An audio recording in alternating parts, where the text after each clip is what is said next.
My parents recently made a decision regarding my living situation that has left me feeling quite frustrated. They suggested to my younger brother that he should take over my house, primarily because I'm currently single and don't have a family of my own. I'm in my early 30s, and my brother, who is just 29, already has a full house with 4 kids. He started his family early, welcoming his first child when he was just 22 years old.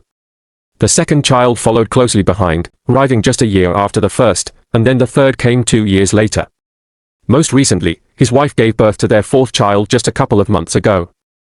The dynamics at play here are complicated, especially since I don't particularly get along with my brother's wife. From my perspective, she often tries to provoke me by acting as if she is superior to me. If I ever respond or push back, she has a knack for turning the situation around and playing the victim, quickly shifting into an emotional outburst that can easily manipulate others into feeling sorry for her. It's quite the performance, and unfortunately, my parents and brother seem completely enamored by her, giving her their affection and attention, despite being fully aware of her true nature. She is undeniably attractive, but her behavior is so unpleasant that it completely overshadows any physical allure she might have. Adding to the complexity, she has a college degree but has chosen not to work. My mother takes on a significant role in helping care for the children, which means that my brother's family is financially reliant on him alone. This situation has pushed them into living with my parents, leading to a crowded environment in a 3-bedroom house that was built back in the 1960s. Privacy is scarce, and the lack of personal space is a daily struggle for all of them. Reflecting back on my childhood, it's evident that my younger brother was the favored child. Despite the 3-year age gap between us, this favoritism manifested in various ways that built up his sense of superiority. Whenever he would annoy me, retaliating against him meant facing harsh punishments, while he seemed to get away with almost everything. It was painfully clear to me that my parents favored him significantly, often showering him with gifts and support unless a family member called them out on it.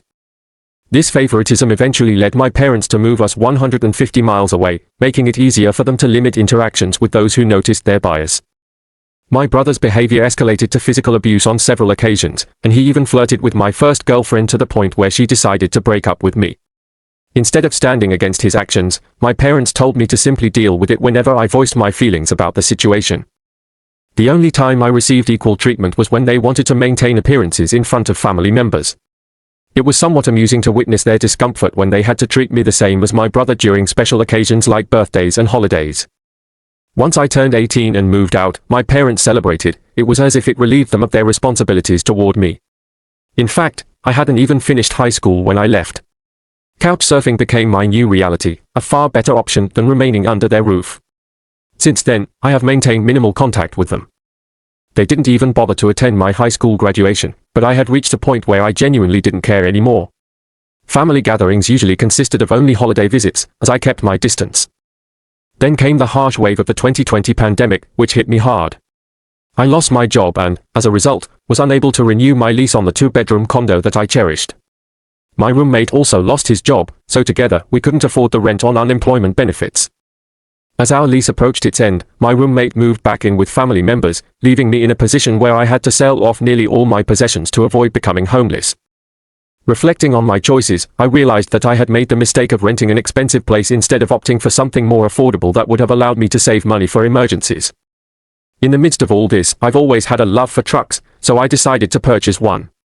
It was a straightforward decision to buy a $1,000 camper in good shape and attach it to my truck, allowing me to live in it temporarily while I figured out my next steps. This was never meant to be a long-term solution, but it was a necessity at a time when I was feeling particularly vulnerable. Initially, the plan was for my living situation to be a temporary one, just a brief phase before I could find stability again. However, the circumstances evolved in a way I never anticipated, leading me to reside in my camper for an extended period. I had parked it at my parents' house, which was also home to my brother and his family. When I approached my parents with the idea of staying for a while, their response was far from welcoming. They informed me that their house was already full and that they preferred I didn't stay there. Our relationship had been strained over the past decade, so the tension added to the difficulty of the situation. They agreed to let me park my camper there, but only if I paid them a rent equivalent to what it would cost to secure an apartment in the area. This amount was prohibitively high, especially given my financial situation at the time. I was jobless and doing my best to conserve my unemployment benefits until I could secure new employment. It became evident that at that rent price, I might as well have rented a place to live, rather than just parking my camper. My parents labeled my camper an eyesore, and when we failed to come to an agreement about my stay, they were dismissive and told me to leave. The situation took an even more humiliating turn when my brother joined in, laughing and mocking my predicament, referring to me as a homeless bum. Feeling completely defeated, I parked my truck and camper in a store parking lot on my first night without a proper home. The fear of someone trying to break in overwhelmed me, and I struggled to find any semblance of rest that night. Finding another location to stay was challenging, particularly since the few relatives I had with homes lived far away. My friends, who were all settled in apartments, were unable to offer any practical support. I was also reluctant to leave the area entirely, as I had already changed my mailing address to a friend's apartment so that I could still receive my correspondence. Finding a suitable and safe place to park my camper became a considerable challenge. In my effort to search for employment similar to what I had previously done, I was thrown into a lifestyle that felt nomadic and erratic. Over the months of living in my camper, I encountered a variety of situations, from dealing with beggars and drug addicts to being confronted by individuals who claimed my camper was an eyesore. On one occasion, someone who insisted they were affiliated with a homeowners association approached me while I was parked in an area without houses nearby. Their aggressive demeanor escalated when I questioned their authority. To avoid conflict, I moved my camper to another location. To maintain a reliable source of electricity for my camper, I resorted to using a long extension cord, allowing me to plug in wherever I could find an outlet. This often meant sneaking around to connect to the outside outlets of various buildings while parked on the street. I fully understood that this was not an ideal or ethical solution, but it was essential for keeping my refrigerator running. I also had a small solar power bank to recharge my phone, but without a generator, which would have been loud and required fuel, I had to make do with what I had. After months of facing these challenges, I finally secured a new job. The opportunity required me to move to a neighboring city, which was a relief since I was trying to avoid returning to retail work. Having previously promised myself never to work in retail again while in college, I was nearly on the verge of breaking that promise. Although I was still receiving unemployment benefits, my transient lifestyle was wearing on me, and I felt a sense of urgency to find stable employment before those benefits ran out. Beyond the financial necessity, I was also struggling with boredom, finding little to occupy my time besides reading, watching movies on a portable DVD player, or using my phone and laptop. I kept meticulous notes on where I could park and which public restrooms I could utilize. I often thought of how beneficial it would be if our country had public bathhouses like they do in Japan. When I finally landed the new job, I ended up parking my camper in the back lot of the building, taking advantage of old employee parking spaces that seemed to be forgotten by everyone else. The location was secluded, and it suited my needs perfectly. My boss, the owner of the company, appreciated this arrangement, as it meant I was readily available for shifts whenever needed, provided I had enough sleep. In a stroke of good fortune, he allowed me to detach my camper from my truck and set it up in one of the spaces, giving me the freedom to drive around without it. Although I wasn't entirely sure about the legality of this arrangement, I had little choice but to make the most of an uncertain situation to regain a sense of normalcy. There was always a lingering uncertainty about the legality of my living situation, yet no one ever raised any concerns during my entire time back there. The solitude I experienced was largely undisturbed by trespassers. There were a few instances where people stumbled onto the property, but security guards were quick to step in and escort them off the premises. My role was almost like being on call at all times, as the demands of the job required me to be present virtually every day of the week. In a fortunate turn of events, my boss allowed me to connect my camper to the building's utilities, granting me access to both power and water. In exchange for this convenience, I paid a modest sum in rent, which I offset by volunteering my time on Sundays when the office was mostly empty, with only the janitor and the security guard around. Despite the arrangement, I faced some logistical inconveniences. The camper lacked a shower, which meant I had to rely on friends' apartments or the local gym to stay clean. The portable toilet in the camper felt more like a burden than a solution, as emptying it was a task I wanted to avoid at all costs. Thankfully, I had a key to the warehouse, which allowed me to access the bathroom there at any hour. This access became even more valuable over time, as I developed a friendly rapport with the night security guard. He eventually turned into one of my closest friends, sharing in the unique experiences of that time. During the winter months, heating the camper wasn't a significant challenge. A small electric heater kept things comfortable enough. However, when summer rolled around, it was a different story. The absence of air conditioning made the heat almost unbearable, so I had to invest in a second-hand portable air conditioner just to maintain some level of comfort. Over the course of my work, I earned a substantial amount of overtime pay and picked up new skills by collaborating with other employees. Eventually, about halfway through the year, I was promoted to a supervisory position, leading to a considerable increase in my salary compared to my previous role. This new stability encouraged me to search for a house, motivated by the scare of losing my condo and the realization that I needed a more permanent living situation. In my search for a new home, I focused on finding a property that was conveniently located close to work. Just 2 miles from the office, I discovered a 3-bedroom manufactured home situated on a small piece of land. I was fortunate enough to negotiate a deal and purchased it for $10,000 less than the asking price. After using nearly all my savings for the down payment, I secured a home loan that made this new chapter possible. Finally, I was no longer living in a camper. The new place offered enough space for me to park my truck behind the house, allowing me to set the camper up in the backyard, keeping it as a potential option for future use. Once I was settled into my new home, I made the mistake of posting about my accomplishment on social media. My family happened to see it, and that marked the beginning of a series of unexpected events. Within weeks, my parents and brother, along with his family, showed up at my door without any prior notice, eager to tour my new home. I was perplexed about how they had found my address since I had not shared it with them. None of my friends had revealed my location, and none of my family had visited before, leading me to ponder whether they had somehow tracked me down at work. When I opened my door, they crowded in, almost like tourists eager to explore every corner of the place. Their enthusiasm quickly turned unsettling, especially as they exchanged knowing glances and smirks that hinted at an underlying agenda. It became apparent later on why they were acting so strangely, stirring up feelings of anger within me. My parents consistently commented on the ample space I now had, emphasizing that it was far too much for someone like me, who was single and without children. My brother added to the remarks, pointing out that my new place was bigger than our parents' house and conveniently closer to his job. The red flags were all around me. It didn't take long for my brother to request a private conversation, prompting everyone else to vacate the living room and step out onto the front porch.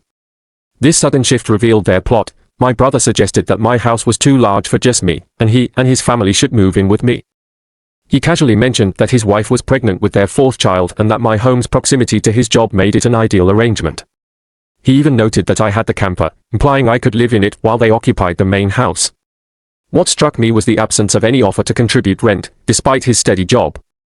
He began discussing how living arrangements would change, intensifying my frustration and disbelief at the entire situation. As our conversation unfolded, it became increasingly clear that significant changes were on the horizon, including the possibility of curfews that would limit my freedom to come and go as I pleased. The idea of having to provide notice before simply walking in felt absurd, especially since this was my home. If it weren't for the fact that we were family, I would have assumed the person I was speaking to had completely lost their grip on reality. But Dan, my brother, had long been unmoored, his behavior largely shaped by our parents' incessant need to make him feel like the undisputed center of the universe. Frustration bubbled up inside me as I attempted to express my thoughts, yet Dan continued to talk over me, as if my opinion didn't matter at all. The notion of renting my house, or even just a portion of it, to him was utterly out of the question. Maybe I could consider renting to someone else to alleviate the burden of my mortgage payments, but definitely not him or his unpleasant wife. I had seen similar scenarios play out in countless videos online, always shaking my head at the sheer ludicrousness of it all, never imagining I would find myself in such a situation. My family, particularly my parents and brother, fit the stereotype of narcissistic and entitled individuals perfectly. In a moment of resolve, I grabbed my phone and switched it to record, hoping to capture the chaos that was about to ensue. Ben, my other brother, just gripped the phone tightly, while Dan seemed blissfully unaware of my actions. He gestured wildly as he rambled on about all the reasons he believed he deserved to live in my house, shifting from his arguments to making it sound like a deal was already finalized. He even reached out with his hand to shake mine, as if sealing some unspoken agreement. That was my breaking point. I stood firm and declared a resounding hell no, so loud that Dan stumbled back in surprise. I rarely raised my voice to him, conditioned by childhood punishments whenever I did, but now it felt liberating. This was my house, not our parents', and I had every right to defend it. My spine stood tall in that moment. I asserted that my house was not up for negotiation. No amount of his pleading would change the fact that I had purchased this home for myself. It was not my fault that he kept expanding his family and had to rely on our parents because he lacked the financial means to live independently. In an effort to pressure me further, Dan invaded my personal space without actually making contact, declaring that I didn't deserve my home and that he needed a better place for his family. I couldn't help but laugh at his audacity, reminding him that my hard work had afforded me this house. His next outburst accused me of being single, without a wife or kids, insisting that I didn't need all that space and should just give it to him. I pointedly told him that I was giving him nothing and reminded him that he hadn't even suggested paying rent if I were to let him move in. The reality was that I would be the one stuck paying the entire mortgage while being forced to vacate my own home. Dan further argued that he shouldn't have to pay rent because, in his eyes, family should come first. He threw our parents into the mix, claiming they had said I would agree to his demands. That was when I lost my patience completely. I yelled back, stating that our parents had no authority over my home or my life, and their wishes wouldn't dictate what happened here. Just as I thought we were reaching a boiling point, he carelessly barged into my space again, bringing our parents with him, surrounding me and making it feel like there was no escape. The confrontation escalated quickly, and the phrase, "Just do it for Dan," echoed around me far more times than I could count during the fray. I repeated that they had no say in what I did with my life or my property, urging them to leave before I called the police. Amidst the yelling, my sister-in-law, who was pregnant, screamed about how unfair I was being and how I couldn't do this to her. I retorted that I owed her nothing, chastising her for her assumption that I would simply let them take from me without question. Her response was infuriated. She called me disrespectful and self-centered. This only stoked the fire further. In an instant, she lunged at me, landing a solid hit to my face. Dan held her back as she struggled against him, kicking and screaming, demanding to be released to deal with me more directly. My phone had recorded the entire incident, and in a last-ditch effort to assert control, I held it up, warning them that I would call the cops if they didn't leave immediately. Finally, my parents seemed to comprehend the gravity of the situation, as Dan indicated they needed to go. Yet, before leaving, my mother gave me an ultimatum, stating that I had a week to come to my senses. This moment marked a turning point, solidifying my resolve against their demands and the chaos they were attempting to orchestrate in my life. I firmly told her that there was no way I would allow that to happen and instructed her not to come back. After that, I informed Sil that my phone had recorded everything that transpired during our confrontation.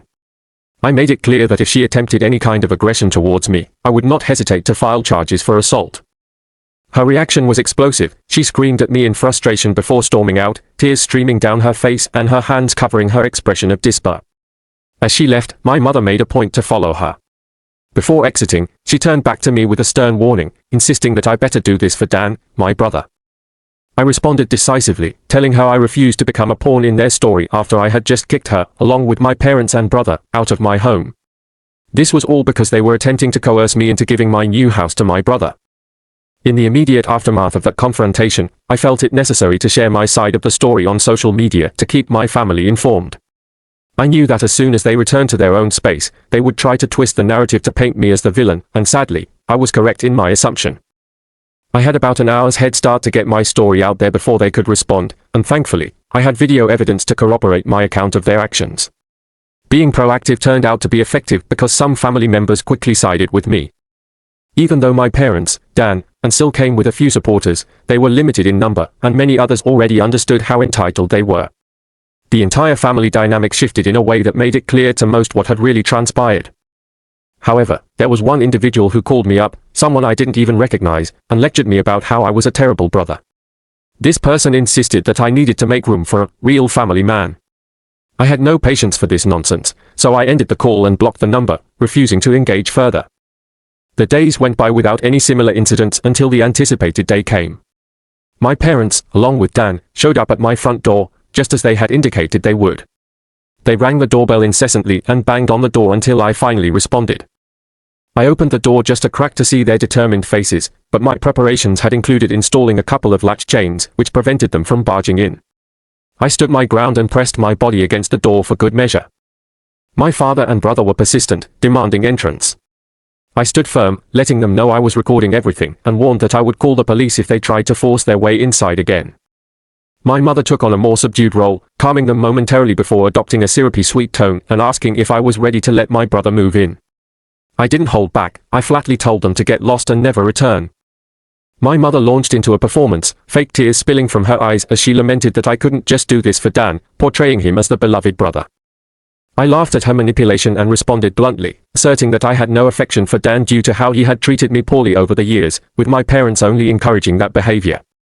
I reiterated that they were terrible parents and he was an awful brother, then firmly told them to leave my property, making it clear I would be contacting law enforcement immediately.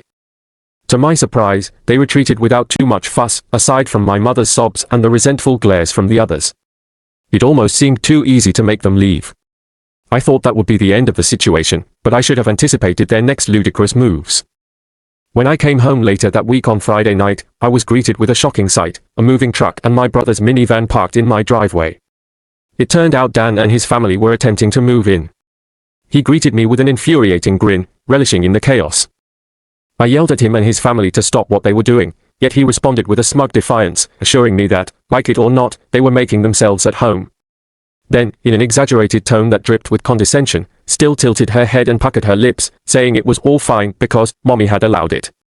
Just hearing those words sent a wave of rage through me, especially when I saw her self-satisfied face. In a fit of fury, I retreated to my truck to call the police. The moment they realized what I was about to do, Sil began pounding on my window, frantically yelling for me to stop. She wailed that I couldn't do this to them because they needed the house, pleading, "Why can't you just do this for Dan?" I asserted firmly to Dan that this was my house, not his. Immediately, Sil threatened me, saying she would key the side of my truck unless I ceased my calls to the police. Unbeknownst to them, the 911 operator was able to overhear everything through the slightly ajar window. In response to Sil's threat, I warned her that if she caused any damage to my truck, I would pursue legal action against her. Realizing the potential consequences, she wisely decided to retreat when the police finally arrived. Upon their arrival, Dan, Sil, and their children had locked themselves inside my house. I explained the entire situation to the officers, providing them with my new driver's license to confirm my current address. When we approached my front door, I was shocked to discover that they had changed the lock. The original lock lay discarded on the porch, its center drilled out, and next to it was the drill they had used, along with an entire Harbor Freight drill bit set. I pointed out both the compromised lock and the drill to the police, detailing all the events that had transpired leading up to this moment. At some point after I got home, it seemed Dan had summoned our parents because they showed up while I was still speaking to the police. My parents immediately began to lie, claiming that I had agreed to rent my house to Dan and his family. I quickly objected, asserting that their statement was easily provable as false. At that moment, Dan and Sil emerged from my house, papers in hand, looking quite self-satisfied, as if they believed they had somehow outsmarted me. They had actually drawn up and printed a fraudulent rental agreement, however, my signature was not on it. The signature that was present bore no resemblance to my actual handwriting. It was evident that none of them had ever seen my signature before, making their attempt at deception particularly foolish. I confronted my parents and Dan, labeling their actions as blatant fraud. I explained that if law enforcement conducted a proper investigation, they would quickly uncover the truth, and I emphasized that facing legal consequences would not benefit them, especially since it could jeopardize Dan's job, which was his only means of supporting his family. I also made it clear that I would be hiring a lawyer to seek damages for any of my belongings that were lost, stolen, or damaged, adding that I would also involve Child Protective Services for good measure. Dan noticeably paled and looked frightened when I laid out the potential repercussions of their actions. My mother, however, stepped between us and insisted, once again, that I should simply allow Dan to take over and that I should live in the camper so that they could have a family home to themselves. I shouted back at her, suggesting that if she believed this was such a great idea, she should offer her own house to Dan instead. The police had to intervene and separate my mother from me as the situation escalated. I firmly demanded that they leave my property immediately or I would press charges. I raised my voice to emphasize how they had drilled out my front door lock to gain entry, how the lease papers were obviously fake, and how they had badly forged my signature. I also reminded them that I possessed recorded video evidence of Sil attacking me, which constituted felonies that could drastically alter their lives if I chose to pursue them. The only reason I had not already acted on this was for the sake of Dan's kids, and I made it clear they had one last chance to vacate. The moment my parents grasped that they couldn't force me into submission for Dan's benefit, my mother finally relented and declared that she would put an end to the situation. She walked over to Sil and spoke to her quietly for a brief moment while my father engaged with Dan. In an instant, Sil began to cry loudly, ripping the fake rental papers into tiny shreds, scattering them like confetti around the porch. An officer promptly instructed them to pick up the pieces, threatening to cite them for littering if they did not comply.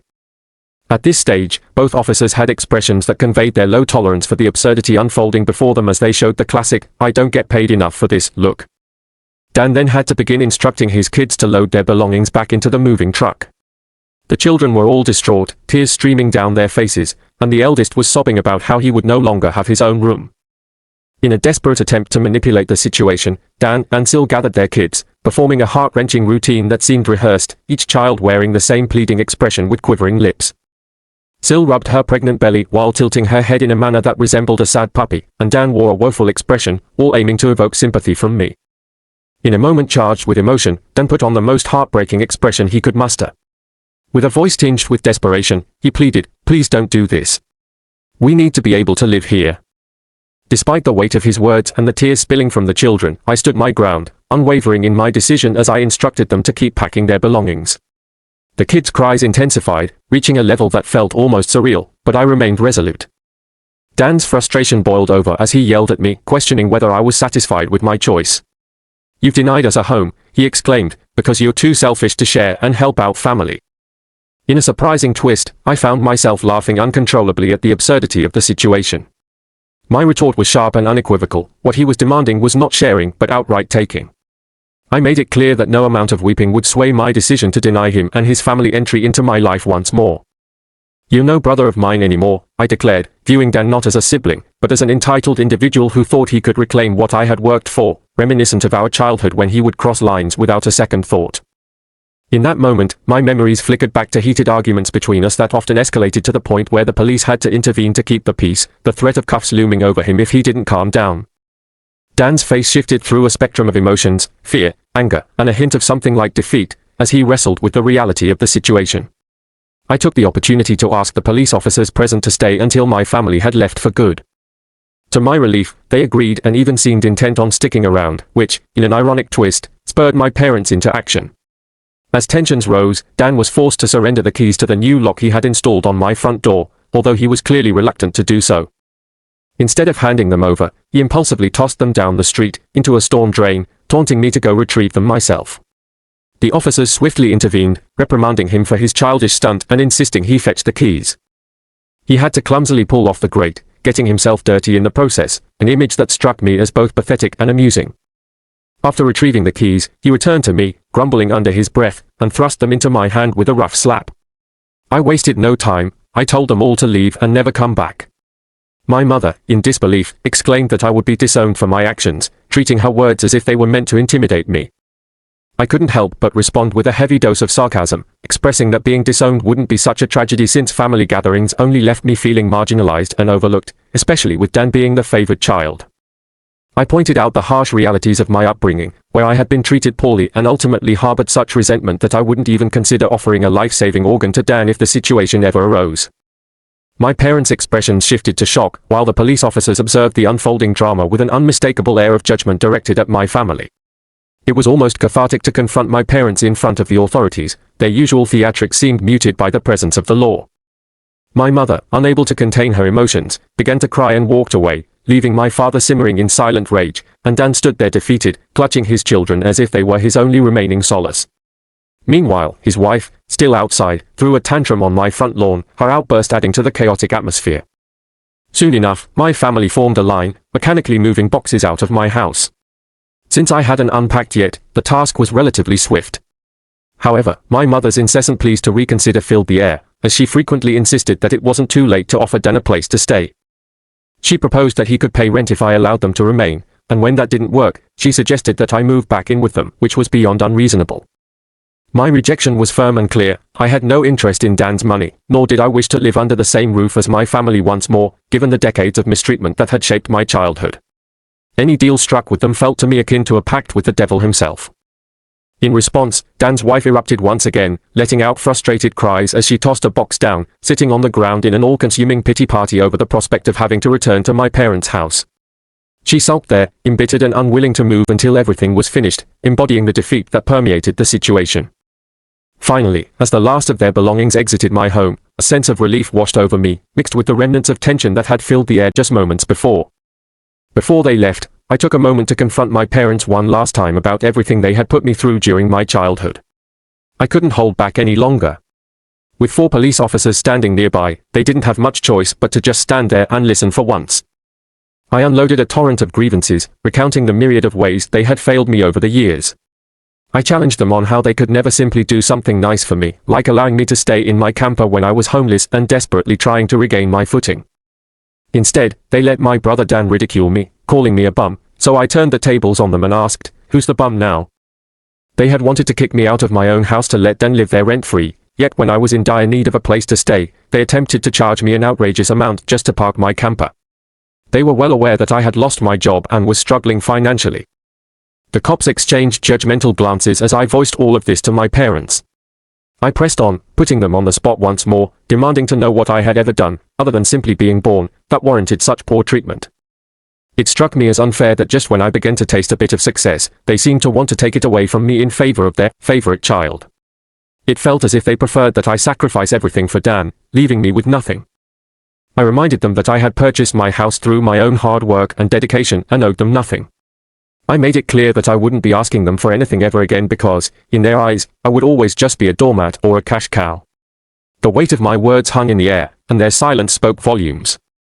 They stood there, looking like fish out of water, completely at a loss for words. I pushed harder, demanding to know what made them think they were good parents after everything that had happened. My father was beet red, but it was clear that it was more from embarrassment than anger this time.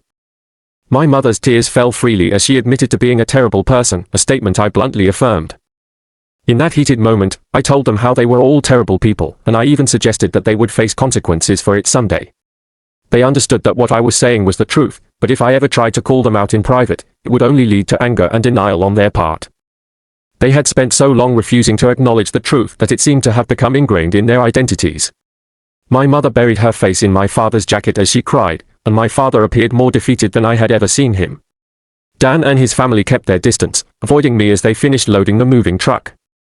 I was vigilant, ensuring that nothing of mine was taken, although I hadn't accumulated much furniture yet. Eventually, they all got back in their vehicles, casting looks of malice my way until my brother finally coaxed my mother into driving the minivan home. As soon as they left, I returned to the internet to share everything that had transpired. My parents were too humiliated to mount any sort of defense for their actions this time. What had previously been a somewhat divided family now tilted heavily in my favor. Almost all of my relatives sided with me after witnessing that incident. Those who hadn't taken sides were simply indifferent, and the previous excuses my parents had given about doing everything for Dan fell on deaf ears. The last of their familial support crumbled away, and even some of the family members I expected to side with them instead stood by me, including those who had previously acted as their flying monkeys. In the aftermath, I proposed hosting half the family at my new house for Christmas, explicitly excluding my parents from the invitation. Surprisingly, my brother and his partner didn't block me on social media. I saw that they welcomed their fourth child in early November, continuing to live with our parents. It felt as if they knew I was watching because she would post passive-aggressive comments every few weeks about the lack of space in my parents' house, maybe hoping to guilt-trip me.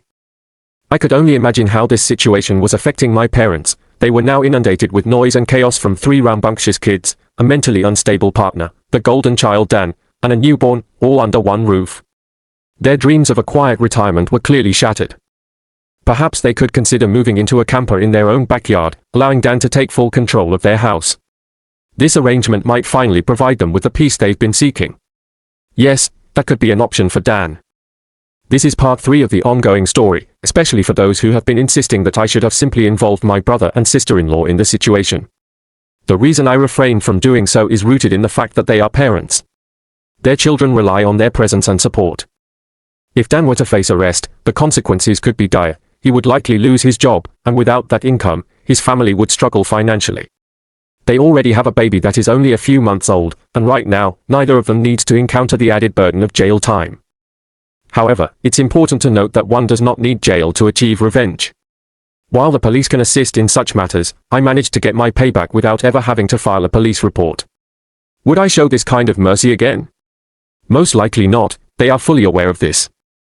I made a conscious decision to postpone creating an account and sharing my story until after the new year, just in case other events unfolded. And just as I suspected, more drama occurred. As those who have followed my story know, my sister-in-law was making increasingly passive-aggressive posts on social media, clearly aimed at me. This behavior escalated after she welcomed her 4th child in November. Her posts became repetitive, yet she seemed to find new ways to phrase her complaints. Ultimately, the message remained the same: she was exhausted from living with my parents. She lamented about the lack of space and her desperate need for a house of her own. I understand that I come across as dismissive, but after everything I have endured with these people, it's hard not to feel that way. After going through my experiences with them, you'd likely find it challenging to avoid sarcastic remarks about their plight as well. They truly bring out the worst in their situations. Since I opted to wait until January to establish my online presence, the developments continued unfolding, just as I anticipated. Earlier, I mentioned that I invited half of the family over for a Christmas Eve gathering at my home. To my delight, everyone I had invited showed up, despite the lengthy 3 to 4 hour drive it entailed for them. Their willingness to come and support me was heartwarming, and I received a great deal of praise for the hard work I had put into acquiring a home on my own. They expressed regret for the struggles I had faced and inquired about why I hadn't simply driven the camper back to them instead of enduring a period of feeling nearly homeless. I had to admit, with some embarrassment, that I had grown quite attached to living in this area. The employment prospects here are far better than what I would find in my hometown, which offers limited options in my field. I wanted to forge my own path as much as possible, and they seemed to understand my reasoning. The party itself turned out to be one of the best I had attended in years. Some relatives even brought along CDs featuring fantastic Christmas albums, and I must say, my uncle's selection of Ray Charles was a standout for me. No one interprets Christmas songs quite like he does. It was a joyous and uplifting atmosphere where, for a brief moment, I felt as though I could forget my past struggles and fully embrace the festivities. However, I wouldn't be recounting this experience if it had remained pleasant. About 2 hours into the celebration, my parents, along with my brother and sister-in-law, unexpectedly showed up. They walked in without knocking, acting as if they were entitled to be there, all smiles as if nothing had happened. I quickly turned off the music and demanded that they leave at once. They pleaded to stay, claiming they had brought gifts. Before I could respond further, one of my uncles stood up and vocally opposed their presence. He asserted that they didn't deserve to be in my home or my life after the events that transpired several months earlier. His words resonated strongly, amplified by the support of several other relatives. It's worth noting that this uncle, my mother's brother, had once held her in high regard until he learned about the toxicity of the relationship I had endured with my parents. Even my elderly grandparents, who typically stayed out of family disputes, intervened, expressing their disappointment. They told my parents that if they wished to reconcile with me, the time was not right. Their actions over the past year had left them more disappointed than ever. For years, my family had concealed their favoritism towards my brother from prying eyes, but no longer could anyone pretend to be oblivious. It was clear to everyone that if my parents wanted even a chance to have me back in their lives, they would need to make a genuine effort to treat me like their son moving forward. The situation took a turn when they expressed a desire to be part of my life again. Dan's family couldn't help but voice their frustrations about the incessant, repetitive posts that had been flooding social media. They were worn out and urged the person to move on already. It was clear that my home was not going to be their new sanctuary, and the tension grew when she reverted to her old ways, throwing herself into a dramatic display of tears. She lamented about the injustice of my residing in the house instead of her. As she slumped into a chair, she launched into a full-blown tantrum, insisting that it was unfair for me to have this space while she maintained a household of 4 children who, in her eyes, required more room. She just wanted a chance to feel like a proper mother and have a better living environment. Sure, it might have been petty, but I couldn't resist pointing out what I saw as her shortcomings as a mother. After all, it was my mother who primarily handled the parenting duties, while she comfortably occupied her time lounging around, indulging in drinks, scrolling through her phone, or spending Dan's earnings. The audacity of her complaints baffled me. I even made a harsh joke about how her excessive drinking might lead to her baby getting drunk from her breast milk, which I later acknowledged was crossing a line. The reaction I received was immediate. She shot me a glare and demanded to know if I was labeling her a bad mom. My response was blunt. I told her the evidence clearly spoke for itself. If she genuinely desired to break free from my parents' house and create a life of her own, she needed to put her college education to practical use by securing a job and learning how to save money. After all, my mother already contributed significantly to the childcare for my brother's kids, leaving her free time to focus on her own family once her baby grew a bit older. As tensions escalated, my brother's eldest child, only 7, rushed in, kicking and screaming at me for raising my voice at his mother. The child echoed the sentiment that his mom had labeled me the villain for making her cry and prohibiting them from staying in my house. Luckily, my brother quickly intervened, pulling his son away from the scene. However, other family members chimed in, turning the moment into a sort of impromptu family intervention aimed at both my sister-in-law and my brother. The atmosphere was chaotic, she was in tears, the baby was crying, and her other children joined in the cacophony. Even Dan seemed overwhelmed, nearly brought to tears by the barrage of accusations and blame. He ended up sitting on the ottoman by the door, looking utterly defeated and unable to make eye contact with anyone, unable to utter a single word as the room filled with an audience ready to judge him if he dared to channel his inner, golden child again. Had the relatives not been present, I speculated that this may have spiraled into a repeat of earlier confrontations when Dan attempted to exert control over my living situation. However, by this point, he had been thoroughly humiliated, and the reputations of him and my parents had taken a significant hit within the family. The masks were off, and the truth was laid bare for all to see. Eventually, after my parents, brother, and the rest of the family left in resignation, the atmosphere shifted back to a semblance of normality. The party continued, but the earlier conflict hung in the air, unacknowledged yet impossible to ignore. With a house full of adults who had been drinking, most decided to stay the night. I even made accommodations for some in the camper, which served as a cozy guest house, much to everyone's surprise, as they had been eager for a tour earlier.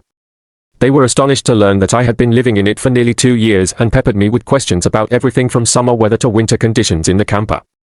On Christmas morning, I woke up earlier than anyone else, brewing a fresh pot of coffee and preparing some ibuprofen for those battling hangovers from the spiked eggnog the night before.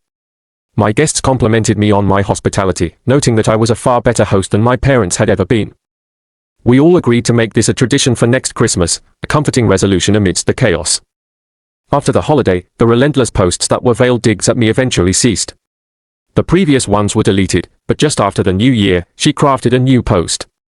This time, she shared her attempts to persuade my parents to buy a camper similar to mine, hoping it would be set up in the backyard to allow Dan and his family to take over the house while establishing their space.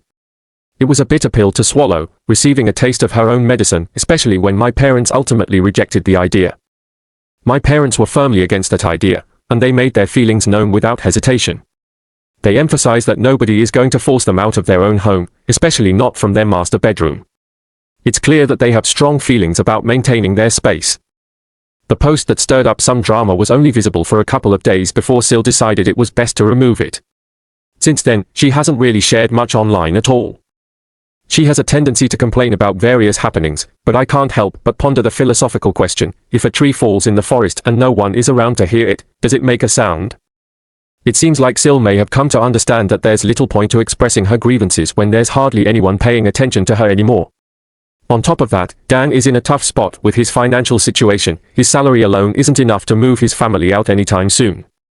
If they happen to find themselves expecting another child in the next few years, it wouldn't be surprising given their current circumstances. As for me, things have calmed down quite a bit since all that drama unfolded. I even took the initiative to invite some friends over for a poker night, which turned out to be a lot of fun. I'm not particularly good at poker. In fact, I tend to forget the rules almost immediately after learning them.